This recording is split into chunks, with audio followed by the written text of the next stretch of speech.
What do you believe right now that's making you feel this way? And when you analyse it, you realise how irrational you can be at times. Every single one of our major customers and minor customers all shut their doors overnight. It's not sales per se, but the outcome of it is because people get to know you, they get to see you. But, you know, what's the culture like at the business? What do we stand for, the values? I've got to tick that box on my personal development programme I don't really want to be here. Scaling up a business isn't easy. If it were, we wouldn't have less than 4% of businesses scaling beyond 10 employees or around £1 million turnover level, and less than 1% beyond 50 employees. But the contribution that we make as owner-managers to our economies is immense and should never be underestimated. Yet it can be a tough gig for all of us at times, and only other business owners truly understand the challenges that we face. And through ScaleUp Radio, we aim to help make things a little easier. We interview guests who have been where you are now and may have faced some of the challenges that you are facing. And they offer their thoughts and advice on what has worked for them, as well as what didn't. And we've also combined many of the lessons from these interviews and also through working with hundreds of owner managers over the last 10 years or so into a practical scale-up handbook that we've called the Entrepreneurial Scale-Up System, or ESUS. And it's for owner managers like you and me as we navigate our own scale-up journey. And you can order a copy through your favourite online book retailer or by going to all the W's, esusgroup.co.uk, www.esusgroup.co.uk.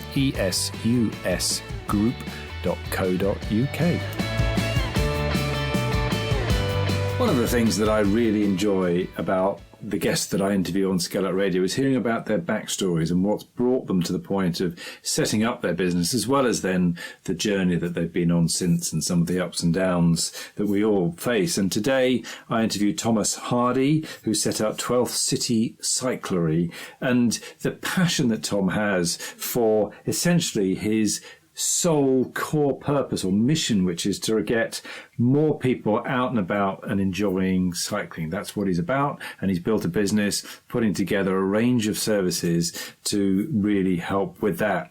But I want you to listen out for his backstory as to how he's really benefited from bringing together a background in engineering, in hospitality, in sports coaching, and international experience across in the States, Canada, and also in Norway. So he's bringing all of those experiences together in helping to shape the business. Tom is based in a beautiful part of the world, literally a stone's throw away from Hadrian's Wall up in Northumberland, and he's about to go out. He paused going out to record this interview with me. He's about to go out and support an event in the forest up there, which is going to be an all-weekend event, which sounded great fun. And I have to say, looking out of the window at the moment, it made me want to get my bike out and get back out cycling. So I'm going to stop whittering on, get out on my bike, and let you listen to the rest of Tom's story. Welcome to another episode of ScaleUp Radio. I'm here today with Thomas Hardy of 12th City Cyclery. So, Tom, welcome to ScaleUp Radio. Good evening. Thank you for having me. It's great to have you on board. So I'm guessing we're talking all about cycling. So tell us about 12th City Cyclery. What's it all about? I always describe this as being the emphatic advocate for a lesser served cycling community is sort of the tagline for us. We have this location that is on prime access to such a gorgeous area of our country, where we do get, it's becoming more and more cyclotourism events. There's so many more visitors, and we want to support them coming in as well as the people who live here accessing those areas. We want to encourage people to do that. And also in this area, it tends to be that we have a picture of a cyclist, and I would love to be on the side that helps encourage, look, if you want to cycle, here's access to it.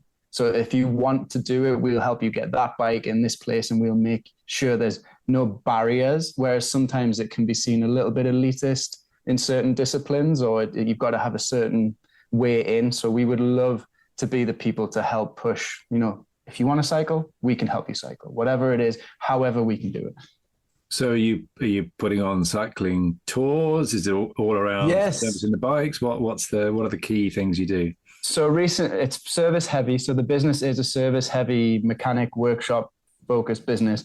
But we do, with that, by the nature of it, we have a lot of stock. So we have a whole load of stock that we will also basically have a transparent online inventory that clients can access as well as we can access. So we can track and clients can buy without having to work with us, because also one of our offerings is that we work with cycling groups, and the cycling groups aren't the teams of old where, hey, to get in this group, you've got to pay £50, you get the shirts, you get the jersey, every Saturday at 9 o'clock, you've got to meet in this car park and we go out for 4 hours. They now are friends in WhatsApp groups that, hey, I fancy getting a bike. Should we get a bike? Let's get a bike. Right. Well, we'll stay in this WhatsApp group. And when one of us wants to go, we'll do that. So those are the cycling groups of new. In that, what we do is we say, look, that team you've got together, why don't we meet? And we'll meet at a location comfortable for you. If that happens to be a pub, great. If it happens to be a cafe, great. If you want to come here, we'll put a bike in a stand and we'll just go over it together. So if those people want to come and just buy parts because now they have the knowledge and the skill based on what we've worked with, that's good. Just qualified as a ride leader, so we can do lower level of intensity guided rides into the community. And where we are, we're right on Highway 72, so the coast to coast ride that happens, that almost literally goes across our front door. And then doing some of the online stuff as well, we try and do the virtual training and sessions and diagnosis. Is what was great. The silver lining of COVID was that this technology opened up and you could do so much. Hey, just point me in the direction of your bike. Okay, you probably need this and this. Well, that's where we'll start a cure. And bike fitting. So bike fitting is this, if you know about bikes, you know bike fitting, and hopefully you know how good it can be. If you don't, it's not quite the, okay, sir, let's have your inseam. It's not quite that. It is, let's watch you on a bike and see how your body reacts to that pedaling movement. We're going to do this in a stationary, safe environment. And 3 months from now, 6 months from now, we're going to get back together after you've been in the real world and talk about how things have happened. Are you still comfortable? Or you're getting pain or your discomfort in certain ways? And we'll help people get ready for races or riding longer distances. So bike fitting, servicing, a little bit of education, and selling some stuff. Basically, being here for cyclists of the area. Perfect. So that bike fitting, then that reminds me a little bit of what people are doing in the running world now as well, in terms of the shoe fitting, the running shoe fitting. And the gait analysis that you would see. Gait analysis, exactly, yeah.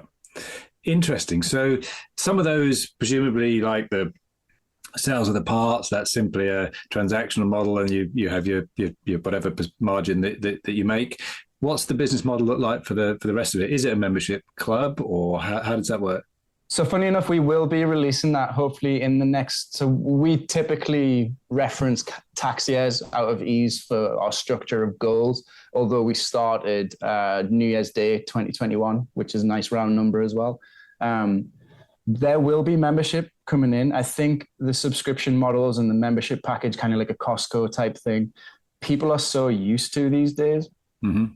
So there's a few peers of ours that do it where, hey, look, you pay this much a month or this much upfront and you get this many services, discount on products, and you get sort of the red phone where night before a race, something happens, we'll wake up for you type of thing, something like that, and tier it in different ways. But otherwise, it's a lot to do with that. But to lean on my engineering background, I'm encouraged and enthused about bringing in lean practices into the workshop, which when stock levels are high, which I think most people, common knowledge now, it's stock levels in bikes were difficult for a while there. But if we can operate on a just-in-time system, it means that really we don't have to discount that much stock. We're not sitting with a lot of stock on the shelves, which is just money as far as I see it.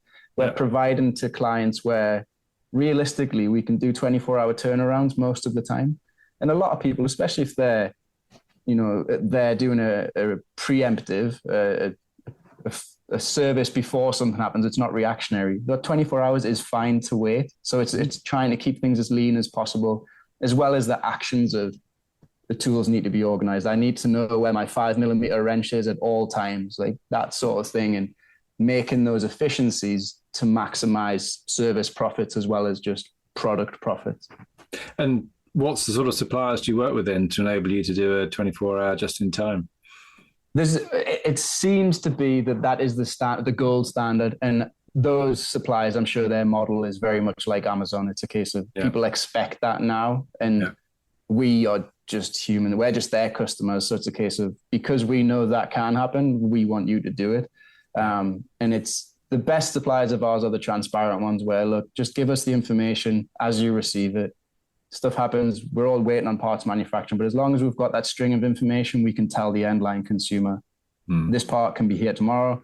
You've actually got a really highly desirable part. It's going to take a week to get here. But there's a bunch, too many to name. It wouldn't be fair to name it, but it's sort of the standard on time on that one. Yeah, very, very good. So which are the bits that you enjoy most? It sounds like almost the engineering side is absolutely, absolutely. And that's potentially the technical side of bikes is what got me into the engineering. So both of them have sort of waved into each other at a certain point. But lately, I do really enjoy the bike fitting. I like helping people, but it's great to have people that potentially might be nervous or uncomfortable cycling and then work with them without selling a product and just working with everything that's there and saying, look, with a few changes, with the knowledge, with the expertise, we're now making it comfortable, safer. You can go further, longer. And I just had a discussion with a client. We mark our success if we can remove that machine from the experience. We've done our job. If the bike becomes invisible and you're just having the experience, I see. That's our mark of success. Are you putting together custom bikes for people as well then as part of this? Absolutely. Yeah, it's something that I've done personally for years. You can imagine the budget tends to be a little higher for that. You're not getting a full custom bike for less than £1,000 really. Yeah. But those are great because margins are fine and we get to bake into that how much we offer the client with regards to, hey, look, if you get a custom bike with us, we'll help you fit it, or we'll do a fit before you buy everything. So you know the bike that you get is the right size. And then it's a case of tailoring all the colors. And it's just a bit of fun to at the end of the day, give them back this product and go, the thing that you put together in the catalog, here it is in the flesh. Go ride it, have some fun and come back and tell us some stories. Yeah. And you pretty much have the only one of those in the world as well. Exactly. Yeah. On that note, actually, especially the unique idea of it all, painting of bikes. People are attracted to the paint and tiers of bikes you can imagine off the shelf. The brown one is the middle tier, the yellow one is the bottom, and the red one is the top. But it's like, get whatever one you can afford, and for a couple £100, paint it this really special color that is so significant, like the Brent brand colored bike for just a little bit more. It's like all those little things we can bring in. And as you can tell, as I'm talking, those are points where we can say, this is tailored to you. So when you're at the cafe with 50 other riders, you're getting that second look to say, what's that? Where's that? What's that? Like, and that's, I think, what people buy into. It's this lovely youthful thing that gets us going. It's like, oh, my toy's the shiny one. Love it. No, I can really hear the passion coming through. And before we started recording, you were saying that you're going off to an event in the forest tonight. Did you want to just explain what that event is so people listening get a feel? Yes, yeah. Kind of thing? It's a popular one. So again, with the Northumberland area that we border, we have the National Forest, which includes Kielder Forest.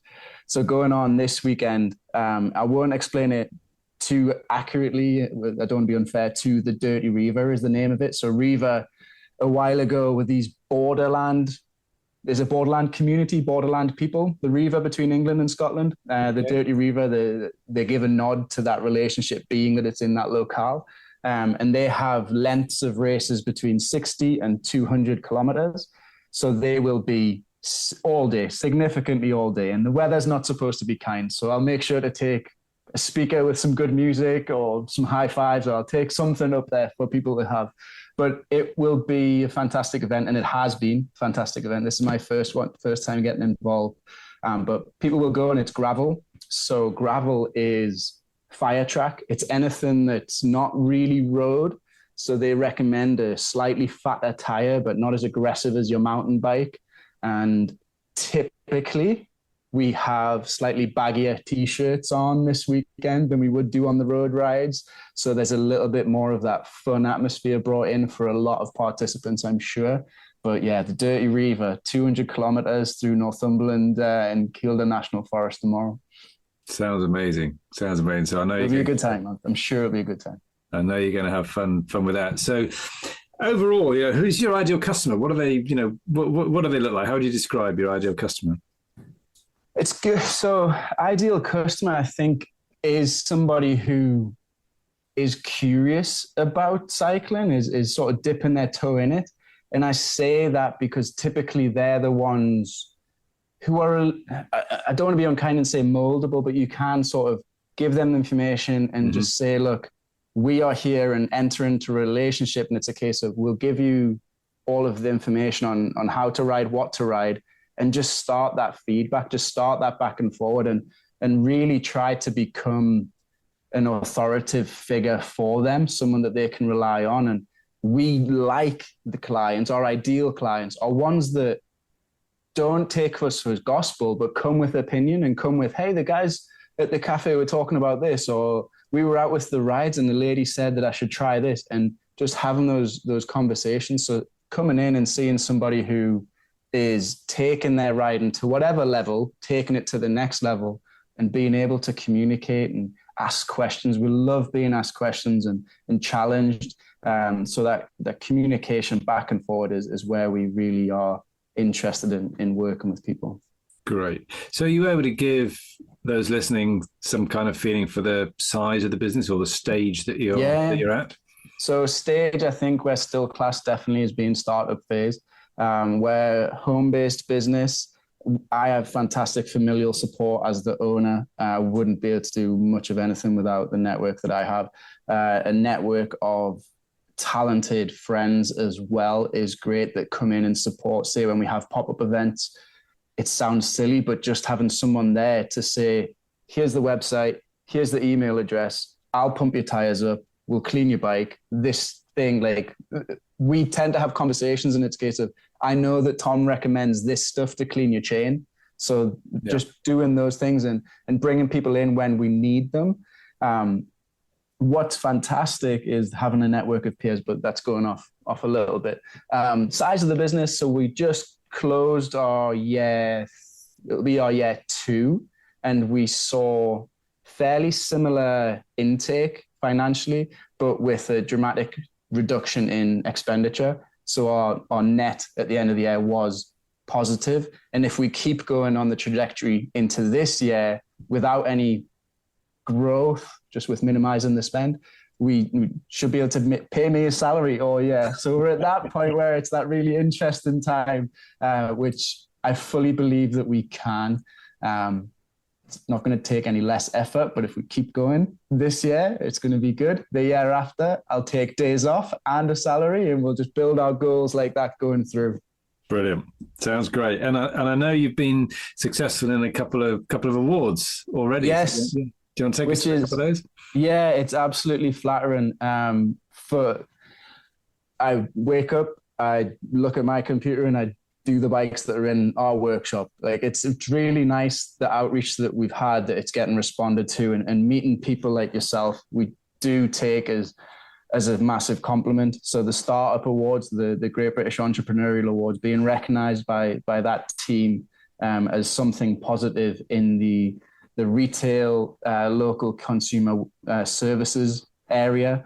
That one. So we've been a finalist now 3 years in a row, which is great. Of course, we're desperate to get over the finish line, but we will still hold the flag high as a finalist. And also Alex and the team over at Bike Biz, which is an industry publication, getting recognized by them again as an independent bike trader of good standing, of someone to be worthwhile and respected in the industry.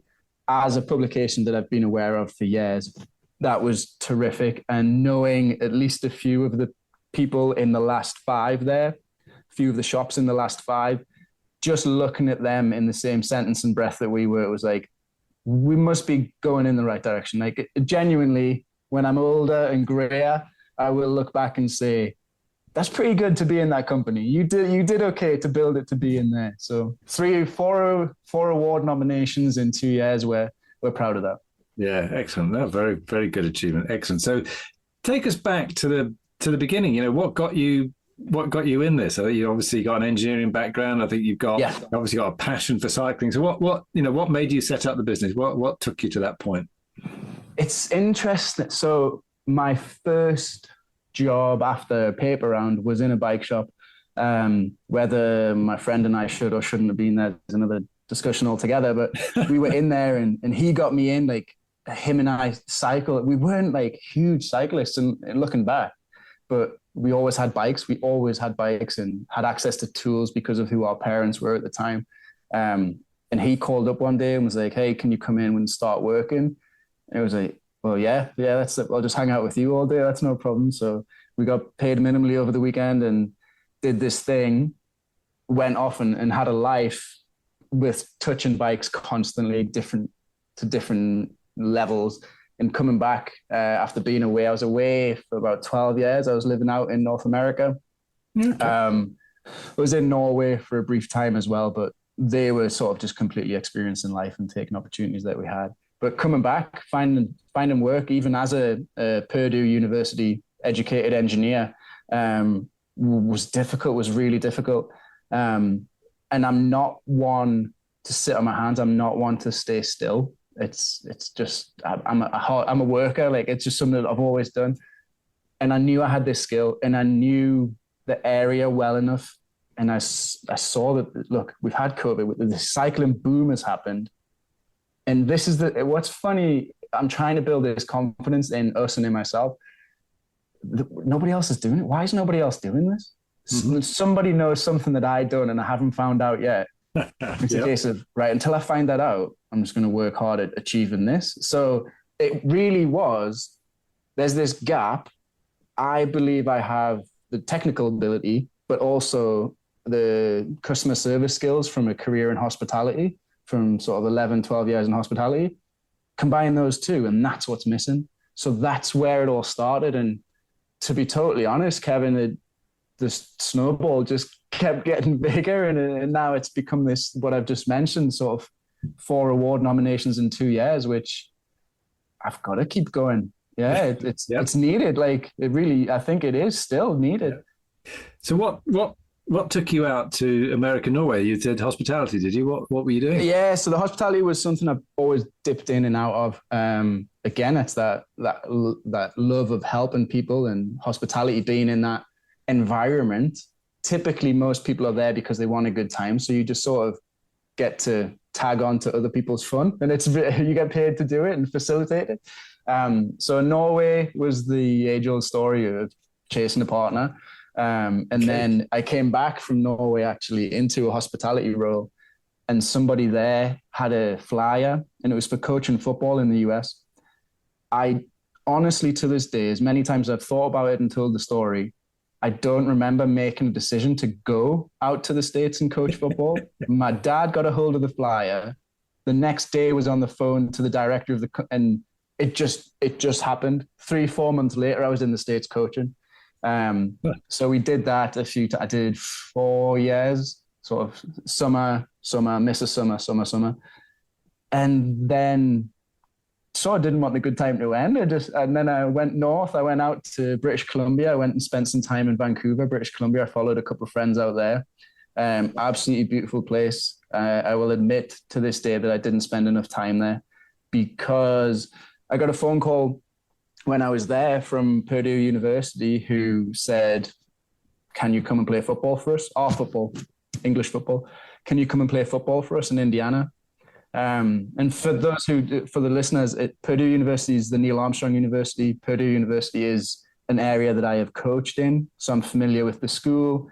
It is respected as a good engineering school. I knew I wanted to do engineering.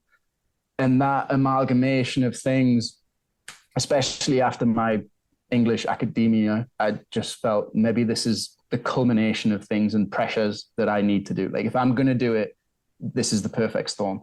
It was really difficult decision. But I did it. It was really tough, but I did 4.5 years. The normal program is 4 years with a couple of classes and a couple of internships. I did 4.5 years and then got work. I kept my career going. I graduated after getting 2 internships, went straight into a job that I secured before graduation, and then stayed out there for a few other jobs and not long came back.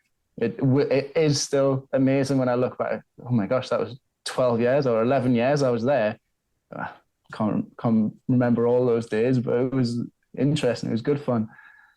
Phenomenal. So a real sort of mixed background in high achievement sort of sports stuff, the outdoors, but also with the engineering and the customer service, hospitality side, all mixing in then to really get you to the starting post for 12th City Cyclery. Absolutely. It's all networking. It is just all holding conversations with people and just sort of leaving nuggets on the table. Like, hey, this is what I'm interested in. These are my passions. This is where I want to be. And just starting those conversations. And I'm very, very lucky not just to have had the opportunity, but had the chance to take them and the encouragement to take them, because schools, especially over there, is incredibly expensive, not to mention all the visas and things like that.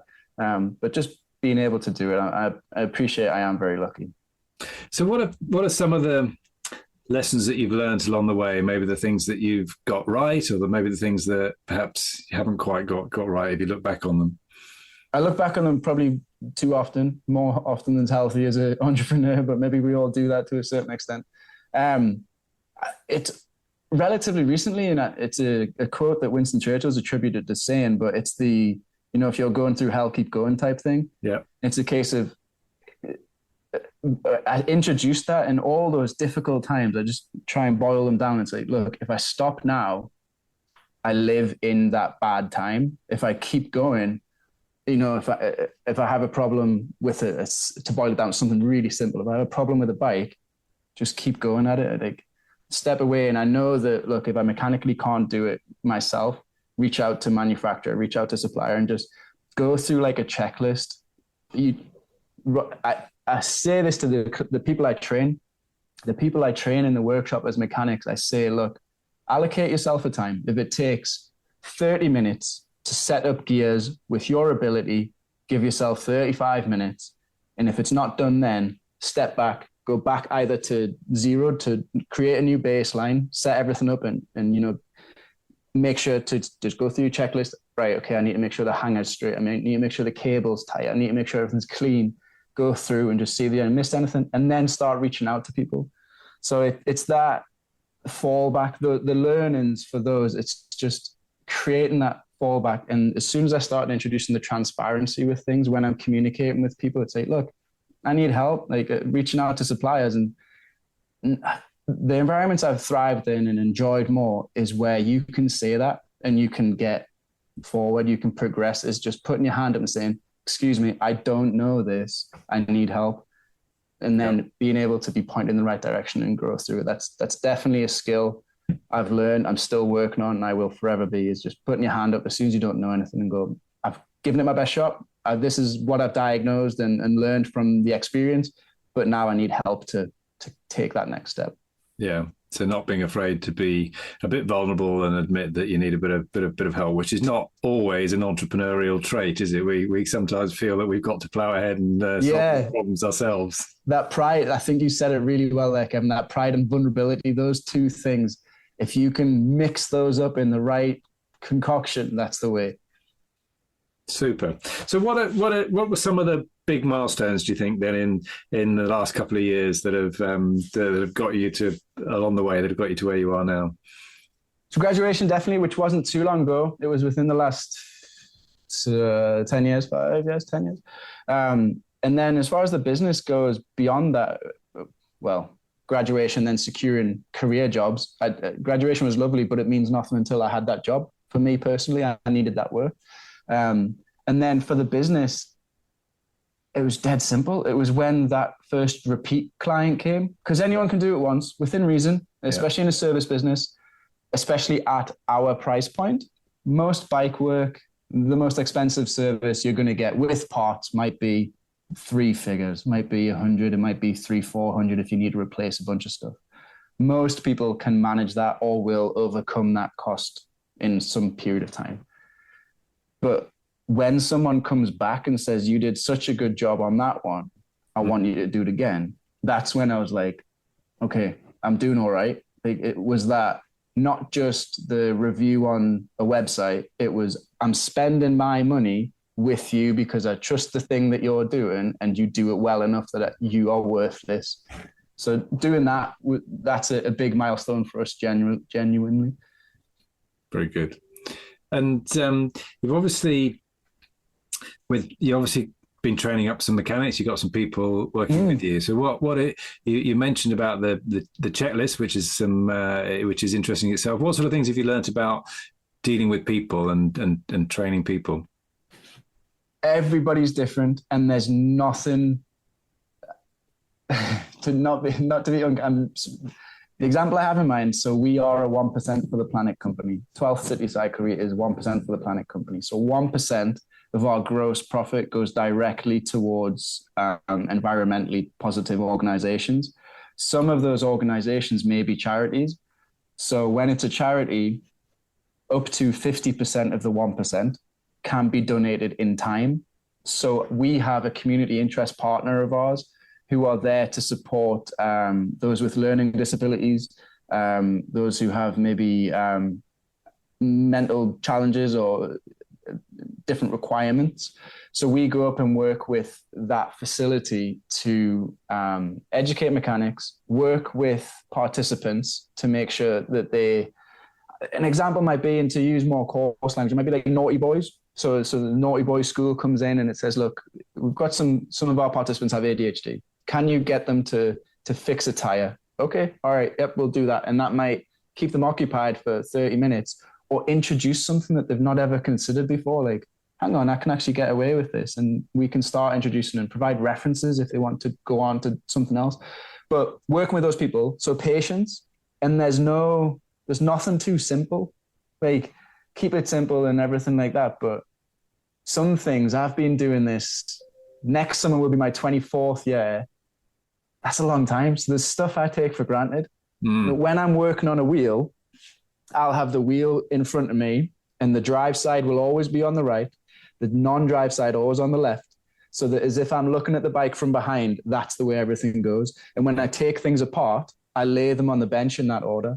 All right. And it's just going and describing those things, just be patient and just allow that silence, because rather than throw things at them, just say, look, yeah, just get that information to soak in and just practice and trying to create that environment, that safe space to say, look, this is where you're experimenting, this is where you're learning.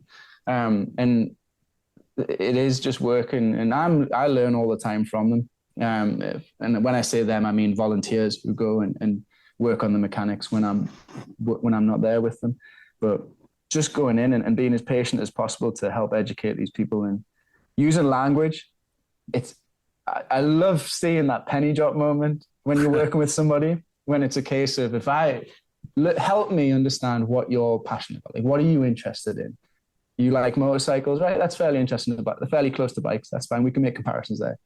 Are you used to be a builder? Okay, right. So building, that can make some relative to building. Okay, this is like the cement. This is like your foundation. This is where you're doing your point, and this is where those try and just use the language they're familiar with and go, here's your bridge. Now you understand bikes because we've made that connection. Cool. Love it. And you mentioned the sort of passion word there. You know, what is it that you love about clearly you're very passionate about, you know, what is it that you love most about what you do every day?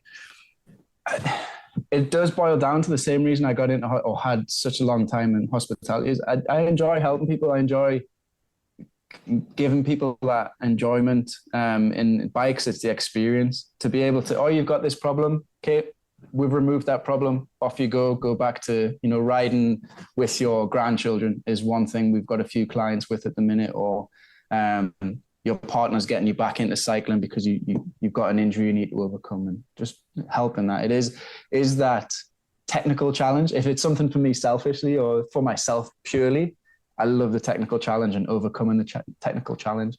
It's just the gratification and satisfaction I get from that. Yeah. But bigger picture with the business, I enjoy helping people, providing this service for people. Brilliant. And where are you headed? What's the legacy you want to leave with the business? That's a powerful word, Kevin. Oh my gosh.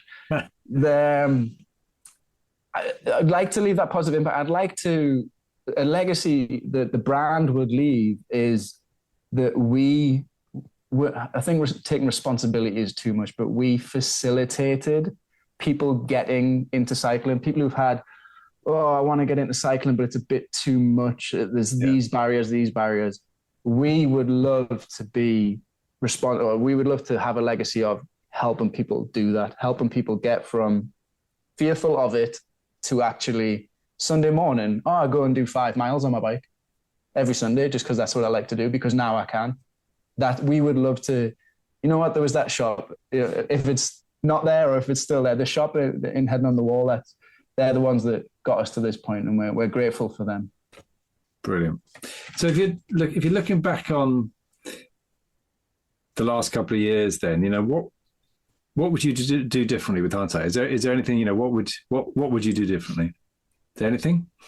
So in preparation, as I was gearing up for this, I really did try to think on that question.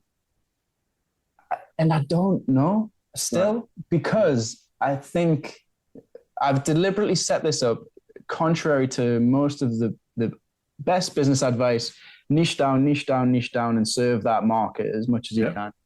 Where we are, we have clients on all different size wheels and all different shaped handlebars. And that's how you describe the disciplines in bikes as far as I'm concerned. What shape are your handlebars? What size are your wheels? So we have everybody, there's people in each of those disciplines. So I think there's a certain aspect where we did just chalk up, hey, look, for 2 years, we're just going to learn the community. We're going to figure out who's here and what they need. So when we talk about the failings, where I spent money, did I need to buy those things? Should I have spent, instead of buying that tool, should I have bought that, or the stock? That item of stock is going to sit on the shelf for years. But I maybe would have been more cautious with that and just sort of held on to things a little bit more and work on demand. But I think at this time, I probably would recruit people sooner, so work with experts sooner. So we're trying to transition the website to be more e-commerce friendly at the minute. Okay. Being an engineer, I want to see under the hood. I want to see what's in there, what's making things work and how it goes. I love learning. I love to understand these things, but realistically in a business, I've got to let go. I've got to say, I've only got so much time. I need to let go of the reins, hire that expert for 400 or 500 quid. It's probably going to look better. Realistically, it's going to work better. And I can learn when it's set up anyway. I don't have to learn then set it up. Mm-hmm. So I think being more cautious with my time. And sorry, if I can add one more that's just popped in my mind. Of course, yeah. As I said, I'm working on building my confidence as a business owner and as a operative in the workshop. Saying no, I think as startups, one thing I've learned is if it's offered, we want to take it. Like if the work's there, we want to take it. But there's sometimes we have a peer. We've got a peer who's worth mentioning. He's fantastic. And if mentors were more of a thing, he would be someone I would subscribe to. But he's got such confidence that I admire. And he says, this is what based on what we understand, this is where it's going. This is what you can expect from us. And this is how it's going to come out. I didn't have enough of that. Didn't have enough to say, I'm not comfortable doing that. Or we don't do that job. Go to this person. Because in our network, it's a case of you have this specialization. You want to see that person. Mm-hmm. If you want to really get into it. And if you have that, you go see that person. E-bikes are a thing now. And there's some e-bikes that I just shouldn't touch. It's not worth it.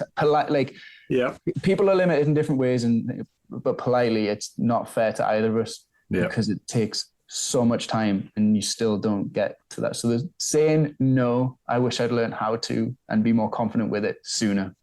Very good. Yeah, nice piece of advice. Excellent. So what frustrates you the most? There must be things that frustrate you. So what would they be? What a week to ask the question, Kevin. It's definitely been one of those weeks. Oh my goodness. Working in a silo. So working as a sole entrepreneur, sole trader, trying to build something and working with intermittent teams. End of the day, the whole industry is here for the client, is here for the rider. Like, genuinely, we don't mind if you go down the road to that bike shop or down the road to that bike. Like, that's fine. Our bigger goal is to get people cycling. I really get frustrated when there's roadblocks that don't need to be there, with lack of information, inaccurate information, or just, I can't think of a better way to put it, but like lazy responses, where it's a case of, hey, that size thing you're talking about doesn't exist. I haven't heard of it. It doesn't exist. Actually, because you've said that, I'm going to do a little bit of research, which is really easy for us now. Oh, here it is. It absolutely exists. It's very special, but it exists and it's more difficult to get. Because we want clients out riding. We don't want their bikes here. I want an empty workshop every day. It doesn't happen. I would love it if it did. But we just want people to be as enthused about getting riders riding as we were, or we are. That's a big frustration for mine. Say, look, I'm not on your case. I'm not calling you 2-3 times a day because I miss you. It's because I want help to get this rider out. Like, please, let's just get the information. So when there's a roadblock to get that information, that frustrates me. Yeah, great. And if we're talking again in 5 years' time, if we have you on as a guest in 5 years, what does good look like for you? What do you want to have happened in those 5 years? Good question. So currently we're working with a local university, one local university, but 2 groups within the university to do research on. One is working directly with our growth plan. One is working with a certain aspect of it, but both of them are future planning focused. I don't know if we would have moved. I think if we move, we're not going to move far because we're in a good location. So physically, we might be very similar. I'd love to see us grow and have a team of similarly enthusiastic people. I will be the last one out the workshop. So if in 5 years I'm still in the workshop, I won't be surprised. Right. We may have completed an apprentice through our customer service front of house. We may have completed a return to work scheme for a shop manager. So some of these things, I think we will grow. The website will be thriving in 5 years. We will be a well-known name. We will support local events, of which there are multiple. And let's say 5 years, we're still fairly small. That's going to come up really quickly. So 5 years, we'll only do one event in each discipline. But we want to be that, hey, look, you've got a problem with your bike. We want to be the go-to people. We want to be, we can diagnose and probably we're going to fix it very well as well. But if not, we know where to send it. We want to become that first port of call. We're not going to be greedy. We're not going to be, hey, it's only us. It's going to be, come to us and we know where to feed you to. We know how to get your problem solved. So what sort of catchment area are you working to? Is it all local or through the website, are you really dealing with people far afield? Both and all. And that's the wonder of e-commerce now, as we're learning more so, especially coming now on this side of the fence. We are locally invested and globally curious. So we want to support the people here, literally our neighbors. So on the street here that we are on, but also into the villages surrounding. I think our catchment area realistically probably extends beyond about 15-mile radius for solid, large percentage of our customers come from that area. Yeah. Customers and clients. But the e-commerce side will help us go bigger than that. We do support individuals and riders. So say they have an event, especially if it's an event that I'm interested in going to see what it's about, we will travel to a different location and have our banners and have a presence there. But there are so many riders within our greater northeast area into Northumberland that I would consider in our catchment area that we 5 years we should be good. And what sort of changes are going on in the cycling world? How are things moving? Infrastructure. So similarly to electrified vehicles on the road, there's e-bike fleets being introduced. So more businesses are becoming curious about e-bike fleets. Yeah. I won't mention specifics, but I'll give an idea of it. I don't know if it's NBA protected. NHS. So especially in local communities where perhaps the provision of a vehicle may be too much for small NHS facilities. What about an e-bike? If they had an e-cargo bike, we could set them up with like a little shelter to charge it in. We could have a big basket, it'd be a modified bicycle of some sort, but big basket to store everything that they needed in there. And they could do like general practitioner check-ins and visits. Mm-hmm. It's lower imprint on the environment. Those sort of changes are coming in. With that, the infrastructure for charging and the infrastructure to actually get cyclists safely from A to B, because most cyclists are car drivers. Not all car drivers are cyclists, but there's not one cyclist that we work with that I know of that makes a point of being discourteous to car drivers. It's a case of, look, we just want to share the road. We want this little bit of the road for quite literally maybe seconds of your time. And it's just creating those. And so up in the north here, creating trails and joining location to location. So that's that Highway 72, the coast to coast. We're on Hadrian's Wall. Where literally Hadrian's Wall is 200 yards, the largest exposed patch is 200 yards from us. Going further in, you've got the Sill. So they've got e-bike tours now. So it's given this other option where I couldn't walk the wall. I couldn't walk on a tour and comfortably enjoy it over a period of time without taking too much of the day. But if I had an e-bike, I can ride a bike. I can get on an e-bike. I could do it on an e-bike. That may be quite enjoyable. And it brings up this other thing. So cyclotourism becomes more of an option, which a lot of what is planned that I know of, we're stealing from Europe, borrowing from Europe, or being inspired by Europe and bringing it across to us. Yeah. Beyond that, who knows? One thing I saw, which I haven't seen in England yet, Chicago Cubs, the baseball team in Chicago, they do cycle valet. So you can imagine 100,000 people in the stadium. That's a lot of cars to try and park in the city. And cities are designed car-centric.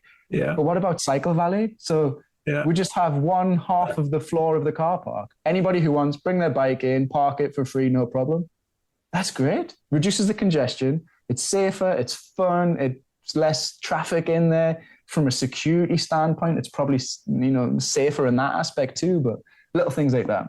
St. James's is on a hill, so Newcastle Ground's on a hill. That might not work too well there, but anyway. I love that. I love that idea. The cycle valet. I think it could be. Yeah, you get your little ticket with the Cubs and the logo. Yeah, brilliant. Love it. Super. So I think that's been really, really good. I've got some great insights into your world. So thank you very much for that. Are you up for a couple of quick fire sort of questions? Absolutely. We have time and we're enthused. Happy to spend time with you, Kevin. Brilliant. So if you could go back to your younger self, what advice would you give yourself? Be more confidently independent. Like, be okay with being a little unique. Yeah. I would love, I know I can picture in my life that point where the confidence left. I would love it to see someone guide me and shelter me as it was building or rebuilding. I would love to see what I was capable of through those formative years with a bit more confidence. Yeah. Okay. Great. Books and podcasts, any that have made a difference to you that you'd recommend? There's a few. So I think I spent a long time in the States. My phone is still set up to US. So my consumption, as the algorithm will have it, is more US centric, US focused. Donald Miller, I listen to a lot of Donald Miller, Social Media Examiner, and from there, Bigger Pockets, a few investing podcasts, books. I've just got Peter Thiel is on the table behind us here. And it's Peter Thiel 1, and then Content just arrived. Forgive me, I don't know who wrote Content, but Content just arrived. So some business building books. I tend to cycle through as much as I can. I'll do a business building book, a personal development book, back to the business one, and go like that. Yeah. But both things, trying to learn through osmosis with the podcasts, and then focus reading once a day for as much as I can give it. 30 minutes for me is a big thing. So. Very good. Excellent. Are you into apps? You got any particular apps and things that you use? Currently, I don't know why we didn't do it. Calendly. Yeah. So just appointment booking. It's great. We're on the free package and it serves us. Calendly is our app of the moment. All right. What about any cycling apps? Cycling apps, that's a space that's pretty popular. There's a couple which allow you to download the map of a chosen route and guide you across it, which I don't think a lot of people know you can do. You can download the file from, hey, Kevin, you went on a ride last Tuesday and you said it was lovely. I'm going to download your ride, upload it into this thing, and upload. It's fine. It's fairly straightforward. Yeah. Put it on my bike and I'll follow your route. So an app like that, Ride with GPS is one of them, but it's pretty good. Ride with GPS, did you say? Ride with GPS, yeah. Great. Good. Who do you look up to? Who's had the most influence on you? There's a few in our peers. So we connected really early with the Rural Growth Service and people in our business community. We tagged on and did searching in business groups. And like I say, one of our peers we're looking to for a lot of support. He helped us out this week. Individuals, there's no name coming strongly to mind, but I'll kick myself as soon as we hang up because one will come. But yeah, it changes. I think we lean on a few different people for a few different things. Oh, I've got it. Oh, sorry. I appreciate I'm a little more verbose at times.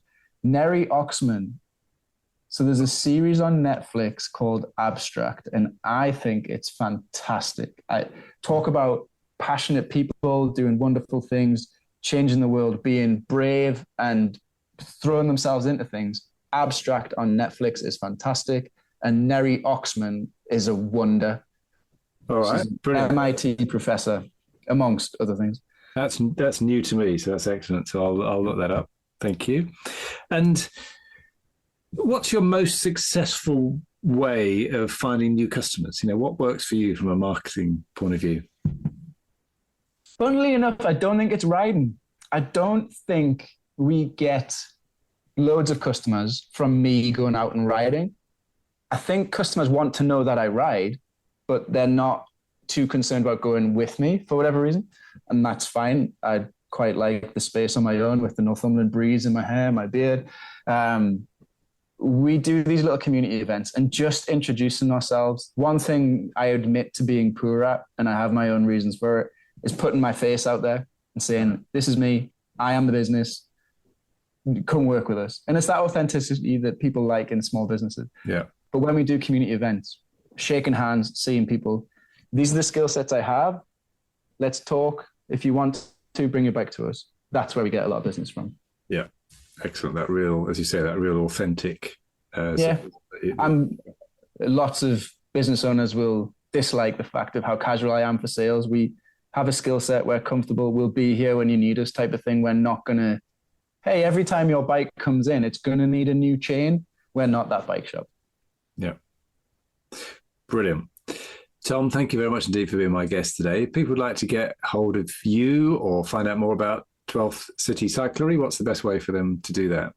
So we are becoming more and more active on social media. So we have our Instagram, our Facebook, our LinkedIn, especially for the business groups. Absolutely encourage and happy and would love to talk to some of your business listeners on LinkedIn. We have the website, which is 12thcitycyclery.com. For the listeners of this podcast, we're going to set something up. It's going to be 12thcitycyclery.com/Kevin Brent. We're going to have a page up there with some information and just some tips for cycling. And on the website as well, you'll find contact links. But we'd love to connect and see how this has impacted you. If we've had any advice, if there's anything I said that could help and vice versa, if there's something that I've prompted in your listeners that, hey, this guy needs to hear this thing, very open to it.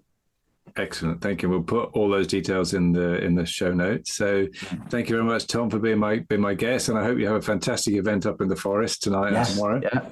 It's still dry. Yeah. It's still dry out. That's what I keep looking for. The rain's coming. It's dry where you are, but it just tipped down here. Right. Okay. Perfect. Absolute pleasure, Kevin. Sincerely, genuine pleasure. Tom, thank you very much indeed. Thank you. I hope you enjoyed that discussion, and if you're building and scaling your own business, you might well be interested in our book, The Entrepreneurial Scale-Up System. And it's exactly what it says on the tin. It's a practical handbook around scaling a business in a structured way. And you can order a copy on all your favorite online retailers, including an audio version, or you can find it and other supporting resources on our website, www.esusgroup.co.uk. That's esusgroup.co.uk, which is esusgroup.co.uk.